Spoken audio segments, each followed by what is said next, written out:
Check if the assembly is connected or not. Add a virtual connector pin to enable rotational contact.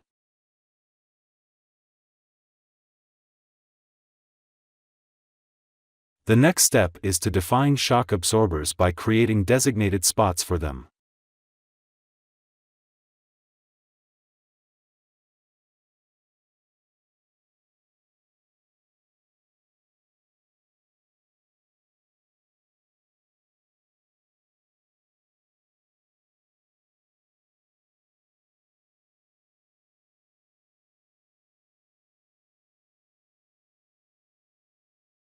Set up the modal analysis and create an immovable support.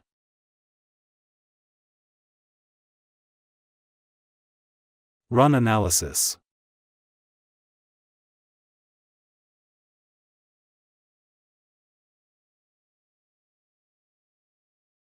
Review results for displacement.